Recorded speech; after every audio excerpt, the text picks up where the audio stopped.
when we started FPU, we were freshly married, and Elise was in grad school at the time, and I was working a full-time job. I think when it came to finances, we didn't really necessarily have a plan of what we needed to do, but we just knew that we didn't want to spend more than we made. We didn't make too much, and so we wanted to make sure that we were, diligently aware of, not overspending. So I wouldn't say that we were extremely intentional, but generally we would just try to spend less than we made. Mm-hmm. I was anxious. About money. I was very worried about our circumstance, and I think being in school and knowing that I wasn't contributing much and like having all of the financial burden kind of on Kurt, like that was very worrisome to me. He had some student loan debts that we needed to tackle. I knew I was going to be taking on more with grad school, so we were facing about $52,000 of debt at and the we time. had a car loan too that we were looking at. Yeah. There were a lot of different loans that we were looking at. I kind of didn't view debt as a bad thing, but just as sort of a means to an end. I think that's where you and I kind of differed, because I was scared of debt. I was very scared. I felt like it was a huge burden. Budgeting was kind of scary to me. I didn't know where to start. I didn't know how we were supposed to do that together. So really a lot of fear and anxiety around finances, knowing that being early on in our relationship, finances is a huge burden on so many marriages, and I'm like, I don't want that to be the case in our relationship. So I think it was a huge burden on my heart that like we need to figure this out.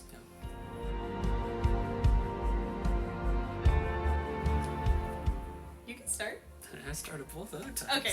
Well, we got out of debt, so that's really good. We got out of debt this past year back in February.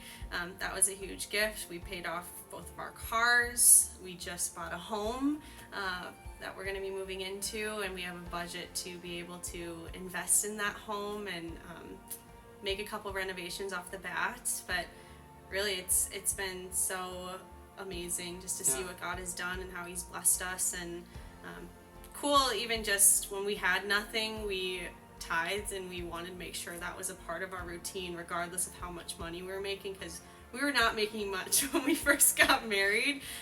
But just seeing God's faithfulness through that, like He just multiplies in ways you just don't even imagine yourself. Yeah. So. And I think we had a more reactive approach to building wealth and getting a home. It feels like,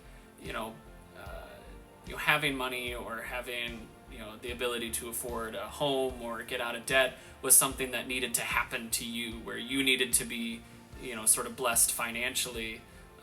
Whereas I think after taking financial peace, it really put a lot of the reins back in your hands of being able to say, no, I can take responsibility for this, and I can, create the plan to work. And I can, set this up so that way that we're good stewards with what God has given us. Mm-hmm. Sometimes you think that you need God to bless you more, but what the truth is that He's given you enough already. That's good. To take advantage of what you have. Mm-hmm.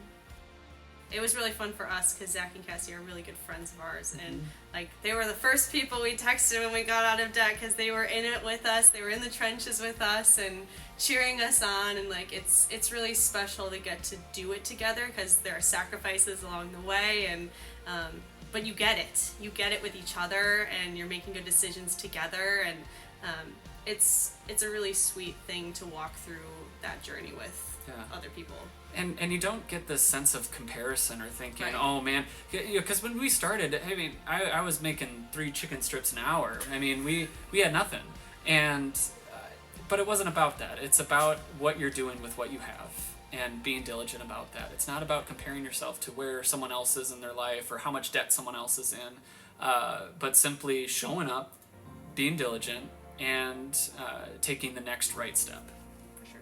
I think it continued to strengthen our biblical understanding of what being obedient with our finances is. Mm-hmm. And I think the other thing is you start to see the big picture. You don't, I mean, granted, we need the everyday, day-to-day budget, but I think for us to be able to imagine the life that we can give our children and the legacy we can bring as the Wallgren family because of the decisions we're making today, like that's neat perspective and that's life changing. So I'm just excited about, you know, all, like you said, the benchmarks, but then you get to see, we don't even know the fruit of what's going to come from these decisions now, and so I'm excited about that too. Yeah.